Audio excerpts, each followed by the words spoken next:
Volta com bom dia para falar de saúde, falar de justiça, falar de direito também. Mais de 13 milhões de pessoas no Brasil sofrem com algum tipo de doença rara. E essas doenças têm atendimento específico, especializado no Sistema Único de Saúde. Mas, como a gente sabe, nem sempre funcionam como a gente espera, né? Então, quais os direitos das pessoas com essas condições? É o que saberemos ao vivo agora com o advogado Juliano Pessoa, especialista em direito da saúde.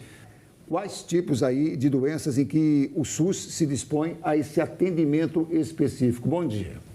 Bom dia, Gilvan. Bom dia, Sofia. Bom dia a todos que nos assistem. Na realidade, todas as doenças raras são cobertas pelo Sistema Único de Saúde aqui no país, Gilvan. Assim determina, inclusive, a nossa Constituição. Mas a realidade é que o dia a dia dessas pessoas é ainda muito difícil, isso é fato. A gente precisa reconhecer.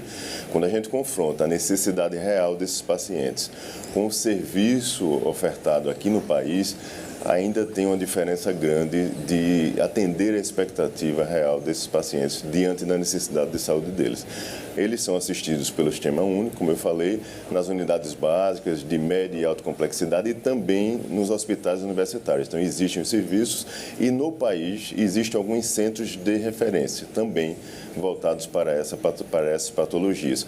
Mas, como eu destaquei, realmente ainda é muito difícil e a caminhada é bastante dolorosa para muitas famílias. Hein? Sobre o atendimento feito pelo SUS, né? Como é que o SUS fornece esse atendimento e de que forma ele é dado? É suprido, na maioria das vezes, em relação, por exemplo, àquele paciente que já teve acesso ali ao SUS, que já está no encaminhamento do tratamento? É tranquilo, não é? Existe muita reclamação acerca do assunto? Olha, Sofia, o grande detalhe é que essas doenças, elas acometem, em grande maioria, crianças. E crianças que devem ser abordadas tanto do ponto de vista do diagnóstico como do tratamento o mais precocemente possível. Então, na prática, essas pessoas correm contra o tempo, literalmente. E esse é o grande detalhe. A gente tem muitas vezes uma morosidade no sistema público aqui no nosso país que dificulta muito o diagnóstico, muitas vezes, e o acesso lá na ponta ao tratamento, que é o que mais esse paciente necessita, né? Quanto mais precocemente, maiores são as chances dele sobreviver, de ter uma sobrevida maior e sem as sequelas, muitas vezes graves, dessas doenças raras que incapacitam muito o paciente e muitas vezes o entorno dele ali, os familiares, terminam tendo que se dedicar quase que 100% a essas crianças para poder assisti-los diante das necessidades que eles têm no dia a dia. O quanto é necessário se mudar algumas leis e ter alguns projetos. Esses projetos existem hoje ainda? João, olha só, somente em 2014 aqui no país é que nós tivemos uma portaria que instituiu a política nacional de atenção a essas pessoas com doenças raras. Então, ou seja, é muito recente. Nós não temos ainda uma lei mais específica, mais precisa, que trate das particularidades desses pacientes. Então, isso termina dificultando de fato. Quando a gente fala de tratamento, acontece a mesma coisa. Nós tivemos um certo avanço, é de se reconhecer. Em 2019, por exemplo, nós tivemos aproximadamente cerca de 20 medicamentos que foram aprovados aqui no país para doenças raras, mas ainda não é o suficiente. A aprovação, ela não significa automaticamente inclusão na lista de dispensação do SUS. E essa é a grande dificuldade. Às vezes o paciente necessita de um medicamento que ele ainda não consta na lista do SUS, mas já tem aprovação da Anvisa.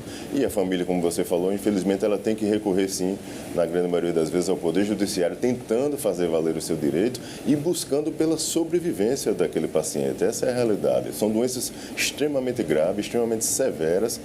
E a gente tem casos aqui, só para contextualizar, para você ter ideia, que no nosso país, né, foi divulgado muito aí na imprensa uma medicação que é intitulada como a medicação mais cara do mundo. Esse medicamento ele era trabalhado aqui no Brasil por 11 milhões de reais. Nós temos uma comissão reguladora aqui no país que trata dessa precificação.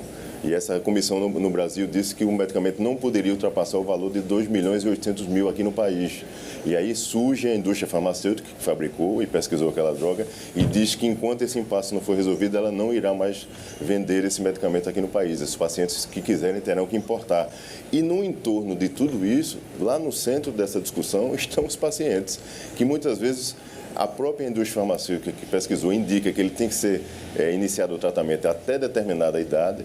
E ele fica nesse dilema de não conseguir acesso porque tem toda essa burocracia, toda essa discussão dos governos com os fabricantes. O Poder Judiciário muitas vezes não tem essa agilidade tão adequada como os pacientes necessitam e realmente, como eu falei, é muito difícil e ainda não é fácil realmente o dia a dia dessas pessoas aqui no Brasil, infelizmente. Pegando o gancho aí que o senhor falou sobre os medicamentos, como é essa relação direta sobre a obrigatoriedade do fornecimento de medicamentos para doenças raras, a efetividade da entrega desse medicamento para o paciente que precisa? Muitas vezes os casos são judicializados, como o senhor falou agora, né? Exato, Sofia. E veja, quando você recorre ao Poder Judiciário, né, na maioria das vezes, existe uma certa apreciação ágil ali naquele nicho, né, da propositura da ação. Muitas vezes é por meio de decisão liminar, surge a determinação para que o Estado provenha, né, atenda ali a necessidade daquele paciente. Mas isso é na teoria. Na prática, não é tão rápido assim, porque, infelizmente, existem vários obstáculos até você, como se diz popularmente, ganhar é uma coisa, ganhar e levar é outra. Então, até ele ter acesso efetivamente a esse medicamento demora um pouco, porque o Estado muitas vezes recorre daquela decisão, ele agrava da liminar, vai se discutir no tribunal, então, ou seja, tem toda essa burocracia no entorno e é como eu destaquei, infelizmente lá na ponta está o paciente. Existem medicamentos que a indicação de início de tratamento é no máximo até 2 anos de vida. A indústria farmacêutica, às vezes que pesquisou, diz que o mais indicado seria até o 1º semestre de vida. Então, veja, é muito curto o tempo quando a gente se confronta com essa burocracia toda, envolvendo ainda mais o Poder Judiciário e essas discussões que, naturalmente, têm direito à ampla defesa, à contraditória, recursos, né, que são disponibilizados pela própria legislação, e tudo isso vai retardando. Então, o que é que eu penso? O país precisa, como outros países já fizeram, começar a trazer leis mais específicas para esses pacientes, para que, inclusive, se incentive também a descoberta de novos tratamentos. Como os Estados Unidos fez isso há uns anos e surtiu um efeito extremamente benéfico para aquela população e até para a população mundial.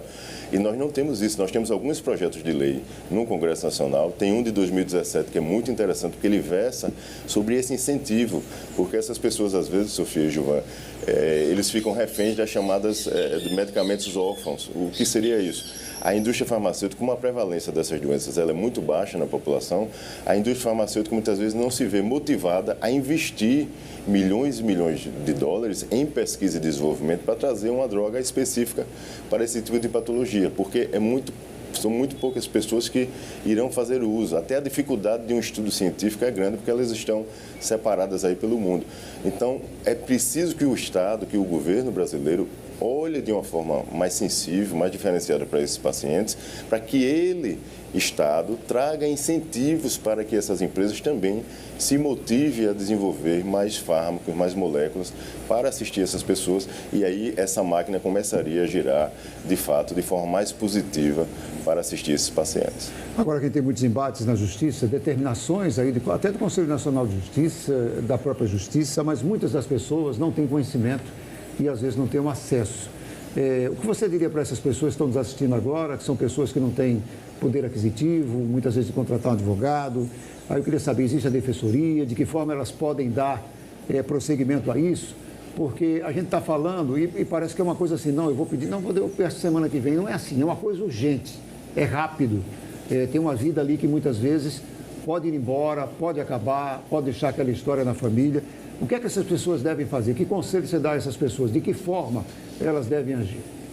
Olha só, Gilvan, a primeira busca, naturalmente, né, em qualquer indício que surja, é dos serviços, né, que nós temos aqui no Estado, inclusive os hospitais universitários, o HU, por exemplo, é um serviço que presta assistência a esses pacientes. Então, a primeira busca é pelo profissional médico. Tendo o diagnóstico, ele precisa urgentemente, realmente, como você destacou, buscar, se é uma pessoa que não tem condição, ela precisa buscar imediatamente o auxílio da Defensoria Pública. A Defensoria Pública aqui no Estado presta uma assistência muito valorosa a essas pessoas, porque eles têm um núcleo de saúde especializado que conversa, inclusive, com os setores responsáveis das instituições de saúde aqui e também pode procurar o Ministério Público. Se ele tiver condição, naturalmente, ele tem a possibilidade também de buscar um advogado particular para empreender as medidas necessárias para que ele tenha acesso. Mas ele precisa urgentemente fazer isso. Por quê? Se administrativamente a coisa não evoluir, como o tempo realmente é muito preponderante nesses casos, ele precisará o mais rapidamente possível propor uma demanda judicial pedindo que o Poder Judiciário analise aquela urgência e assista aquele paciente do ponto de vista de determinar, por meio de decisão judicial, que o Estado faça o seu cumprimento ali do que determina a Constituição Federal e assista esse paciente, porque, como você destacou, é uma vida que está em risco e ela pode, sim, sofrer consequências gravíssimas se ela não for atendida a contento e na agilidade minimamente necessária. Essa é a realidade. Obrigado, viu, pela sua vinda aqui, esclarecimentos, principalmente para essas pessoas que precisam, às vezes, urgentemente de medicamentos, precisam preservar a vida. Muito obrigado. Bom dia, viu? Bom dia, eu que agradeço. Bom dia para todos. Bom final de semana.